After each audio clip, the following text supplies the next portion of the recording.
Right now at noon, the pedestrian involved in a hit and run last week has died. Why police are having a difficult time finding the suspected vehicle. And prices at the pump may be increasing. We'll tell you why. From the Channel3000.com Alert Center, this is News 3 Now at noon. Good afternoon, everyone. I'm Mark Kane. Thanks for tuning in to News 3 Now on this Monday. Hope you all had a nice weekend.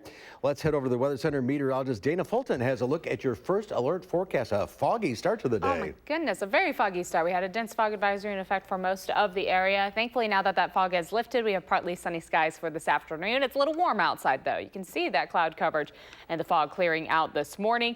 Again, we're looking at a pretty good afternoon if you're in for a little taste of summer sliding on in. Close to 75 right now in Madison, so we're already warmer than where afternoon highs should be. Those dew points in the mid to upper 60s currently. Our Doppler track is going to stay nice and quiet. That is the good news. Do plan on some more fog, though, for tomorrow morning. This nice warm and humid trend will continue. Our next chance for rain, though, will start to build in on Wednesday, and it might bring a little bit of a cool down for the end of the week. We'll take a closer look, though, at that full 10-day forecast in just a few minutes, Mark. It is a little sticky out there. A little warm. All right, we'll see you in a few minutes. Thank you, Dana. Top in our news today, the man hit by a vehicle during a hit and run on Madison's north side has died. Police say the 60-year-old man from Brooklyn was walking along the 1700 block of Northport Drive around 10 o'clock Thursday night. Officers are still looking for the driver who ran into him. Detectives say there is little surveillance footage, and the only one that they have shows a dark-colored sedan hitting a man. Police believe the car involved will have significant front-end damage. Anyone with information on this crash asked to contact Madison area Crime Stoppers at 608-266-6014. Deputies with the Juneau County Sheriff's Office say they found human remains in what appeared to be a burned-down hunting shed. Deputies were called to the Plymouth Township to check on the welfare of a 57-year-old man from Windsor. Deputies say he suffers from mental illness and has not been in contact with his family since Friday. The man's family told deputies they spotted his vehicle on their privately owned hunting land. Deputies used a canine to search the hunting land when they noticed what appeared to be a burned-down hunting stand. Human remains were located inside the stand, and deputies believe they belong to the missing man. Madison police are currently investigating a robbery that took place at the Summit Credit Union on Thier Road. The man wearing a dark hoodie made off with cash just after 8:30 this morning. A teller told police that the suspect kept his hand in his pocket as if he might be armed but never showed a weapon. Law enforcement is currently in the area searching for a suspect. He's described as black, 5 feet 8 inches tall, and 200 to 210 pounds. Music fans are mourning the death of Rick Ocasek, the co-founder and primary songwriter for the Rock and Roll Hall of Fame band The Cars. Ocasek, who was in his 70s, was found dead in his Manhattan apartment Sunday afternoon. Police say there were no signs of foul play. Ocasek, known for his long, lanky frame and deep voice, was the group's lead singer, guitarist, and primary songwriter. After The Cars broke up in 1988, Ocasek went on to produce hit albums for younger bands, including Weezer. The United States is blaming Iran for a drone strike on a Saudi oil facility. Secretary of State Mike Pompeo tweeted, Iran has now launched an unprecedented attack on the world's energy supply. Yemen's Iran-backed Houthi rebels are claiming responsibility for the attack. President Trump tweeted last night, there is reason to believe that we know the culprit and are locked and loaded, depending on verification. Iran denies any role in the attacks, calling the U.S. claims unacceptable and baseless, but tensions in the region are on the rise. If indeed Iran is responsible for this attack on Saudi oil infrastructure, it really brings us to a point where we haven't been before. Analysts say gas prices could rise 10 to 25 cents per gallon as a result in the disruption of oil production. More than 30 General Motors plants are idle today after tens of thousands of United Auto workers walked off the job in 9 states in a nationwide strike. The union and GM failed to reach a new labor deal before the old contract expired at midnight Saturday. Workers are asking for better pay and affordable health care. The first couple of days are like this, and they're pretty exciting. But nobody wants to stay out to the point where it starts creating a financial hardship for not only the members, but the company as well. GM's proposed deal includes over $7 billion in domestic investment, nearly 5,500 new jobs, and a ratification payment of $8,000 per worker. The city of Madison is tackling 2 flood mitigation projects right now to help some of the areas hardest hit by flooding. Areas near McKenna and Hawks Landing have experienced more significant flooding events in the last 3 to 4 years, according to the city's engineering division. Crews began their work at Hawks Landing today. They'll increase the size of a storm drain to improve flow. And over near McKenna, crews have been hard at work since July, where they're expanding a channel. That will substantially improve the water level, lower the water level along the private property, and then also in the channel and then on McKenna Boulevard, which is really important for emergency services. Officials say preventing flooding near McKenna is critical, given the placement of a fire station and a police station near Elver Park. Traffic there currently down to 1 lane. Both projects will wrap up early next year. There's more to come on News 3 Now at noon. Up next, we'll see what Howard's working on in the Mr. Food Test Kitchen. Here's a little bit of veggie humor. What did one beet say to the other after running the marathon? You're going to have to stick around to find out.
Here's one for you.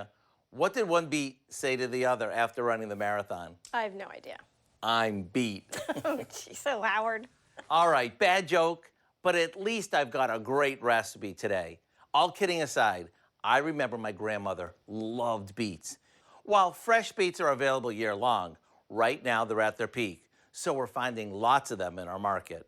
The most popular way to cook these is to pickle them. All you do is cut off the leafy part, keeping about 2 inches of the stem on. That helps them retain their color while they cook.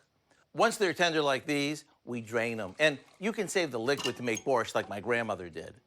Now, this is the part where you'll want to put on some plastic gloves or you'll end up with purple fingers. We trim the ends, and with our fingers, we sort of slip the skins off. Then we slice them, and back into the pot they go, along with some water, sugar, apple cider vinegar, and a bit of salt. We'll let them boil for a couple more minutes. And even with your gloves on, if you get any beet juice on your hands, like I always seem to, scrub them with a mixture of salt and warm water, and you're good to go. You can add these to your salad, serve them next to a sandwich, or eat them as is. To get the recipe for our Amish pickled beets, all you have to do is visit our website. I'm Howard with Kelly in the Mr. Food Test Kitchen, where today we found Unbeatable way. for you to say, oh, it's so good. All right, you two beat it. There's more to come on News 3 Now at noon. Up next, a sunny and warm start to the work week, but we could see a cooler day later in the week. Meteorologist Dana Fulton will have more in your first alert forecast.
Our Call for Action phone bank is open right now, ready to take on your consumer issues. You can call our hotline.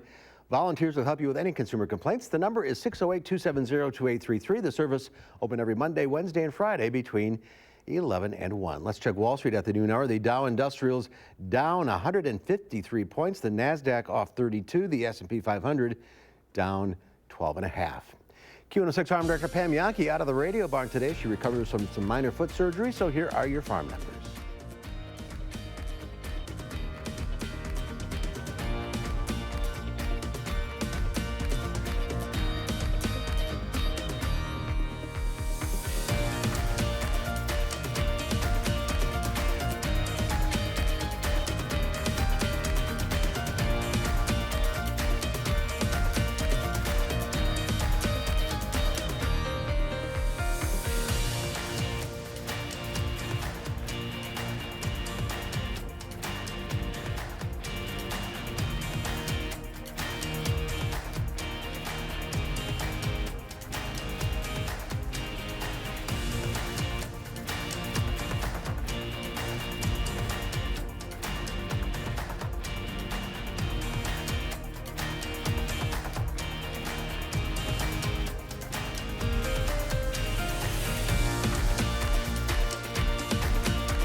Time now for the weather. Dana's over in the Weather Center. Summer hangs on. Summer has not let go just yet. We have actually a pretty pleasant afternoon if you like the summer-like temperatures. A partly sunny sky right now. It doesn't look too bad outside. It is a little warm, though, already. We're in the mid-70s. Our dew point's in the mid-60s, so it feels very, very humid out this afternoon. It's going to continue like that through the rest of the afternoon and into this evening. Visibility reduced further north. Notice, though, throughout Dane County and along the state line, things are fine. That's after some very, very dense fog this morning. Of course, that fog lifted. Things are looking a little better for this afternoon, but we are planning on more fog to develop for Tuesday morning and again for Wednesday morning. So plan ahead. Your commute might take just a little longer. Doppler track is quiet today. Nothing new building in as we have high pressure in control of the forecast.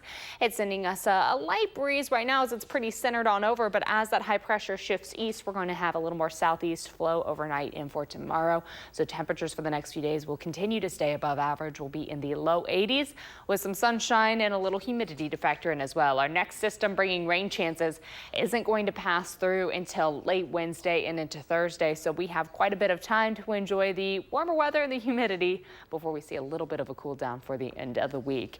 Afternoon highs will be in the 80s throughout southern Wisconsin. And tomorrow morning, our temperatures will fall to the low 60s in the afternoon. Another partly sunny day. Off to the south and west, we could see temperatures in Iowa get into the 90s tomorrow. A little warm for the middle of September. For Wednesday, another day with temperatures in the 60s early on in the afternoon. We'll be back in the 80s. You can see the shower chances developing northwest for late in the day on Wednesday. They won't really sink southeast, though, until Wednesday night and into Thursday. Thursday, we're looking at the chance for showers and thunderstorms as a front crosses through. It will drop our temperatures a little bit, but we don't see the big drop to more seasonal weather until the second half of the weekend and the start of next week. Plan on a very mild afternoon and evening. Overnight, we'll stay in the 60s with a partly cloudy sky. Fog developing again for tomorrow. In the afternoon on Tuesday, we'll be in the low 80s. That strong breeze coming from the south. Pumping in a lot of moisture. It's going to feel humid for Tuesday and for Wednesday. Wednesday even more so, though, as those rain chances start to approach later in the day. Temperatures over the next several hours will climb just a little more. Our breeze staying pretty calm. That's the good news. We don't have to factor in too much wind.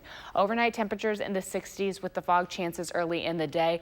It is going to be partly cloudy early tomorrow, partly sunny, warm, and just humid outside. In the low 80s for the next several days. We should be in the low 70s. So not only are our afternoon highs a little too high, but our overnight lows also a little too warm for us. We should be in the low 50s for our overnight lows. Rain chances developing late on Wednesday and staying into Thursday. We have a slight thunderstorm chance on Friday. Temperatures dropping back, you notice, for the end of the week a little bit into the upper 70s, but that's still above average.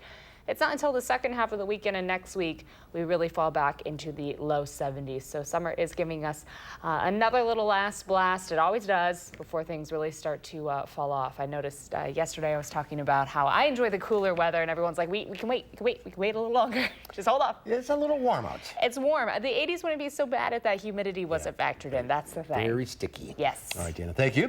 Ahead on News 3 Now at noon, Linda Barch from the Bruce Company is here taking your plant and garden questions. 270-9933, the number to call. We'll get to your questions right after this.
Linda Barsh from the Bruce Company is here taking your calls at 270-9933. Good to see you. Good to see you. You brought Ms. America with you. I did. Isn't she stellar? She is something.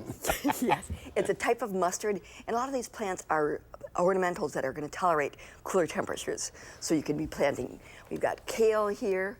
This one is called dinosaur kale. I don't know why that is, but and cabbage, ornamental cabbages, and of course the asters are going to tolerate cooler temperatures as well as the pansies that are down front. And good for another month or so? Oh yes. Oh yeah. We aren't going to get frost till October.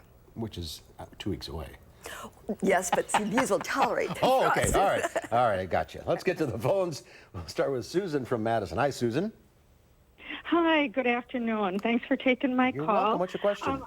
I have pinky winky hydrangeas that are about 2 years old. They're getting kind of big, and I didn't deadhead them last year. I've got 6 shrubs. What I'd like to know is, can I deadhead them and when, and can I prune them and when? Okay, you can definitely deadhead them, and if you don't like the way they're looking, a lot of people like those heads left on through the winter, but if you prefer to have some of that work done now, you can definitely deadhead it, and you can prune it back further. If we have a really nasty winter, like last year we got 35 below again, so maybe you don't want to take it all the way back to as short as you're going to prune in the spring. That's entirely up to you. I haven't grown Pinky Winky. I don't know the tolerance. I think it's going to tolerate our winters quite well, so you could prune it back as short as you want. At this time, if you want to be very careful, deadhead it and then prune it again in spring. So that you won't cut off any of the buds? The buds that start next year are going to flower. Okay. All right. Let's go to Carla from Madison. Hi, Carla. Hi. Hi. What's your question? I have 2 clematis plants which bloomed beautifully this summer, and they're quite tall. They filled up the trellis. I'm wondering, should I cut those off the trellis down to the ground, or should I just leave them and will they come back and bloom?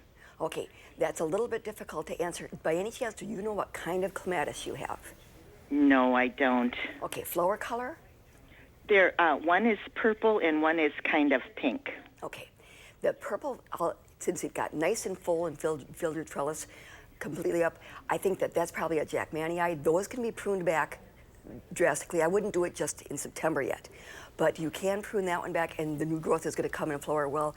The other one I'm not sure about, so I'd be a little hesitant to tell you to prune that hard because there's 3 different groups of clematis. And some you can prune and some you shouldn't. Maybe check with the plant desk at the Bruce Company. Yes, if you have a picture of the flower, that would help. Okay. Oh, okay. Thank you. All right. Thanks for calling in. All right. So the old growth doesn't regenerate. The old growth can be left, and then you'll have, it will not take as much time to fill that trellis. So Jackmanii can be left, or they can be pruned depending upon what you like in appearance. All right. Anthony from Black Earth. Hi, Anthony. Yeah, I have a question. I've got some well-established peonies that are probably, at least waist high, and they bloomed every year, and now all the leaves are turned brown. Is it safe to cut them back now to the ground? Yes, cut those right down to the ground. Don't leave any little 2-inch stubs, because if there is disease on that, you don't want that left to serve as inoculum to splash upon the new growth next year. So peonies can be cut right down to the ground in the fall, and if they do have a lot of diseases, don't put that in your compost heap unless you really get it heated up. Okay. Let's go to Tim in Madison. Hi, Tim. Hi. Hi. What's your question? I picked a pumpkin out of the garden I planted about 2 weeks ago, and I wonder if it's okay to stick in the fridge. You're just trying to preserve it, huh? As long as as long as you have room, sure, you can keep it in the refrigerator and then wait till you want to put it out for decoration. Okay. Let's go to Cindy in Watertown. Hi, Cindy. Hi. Hi, what's your question?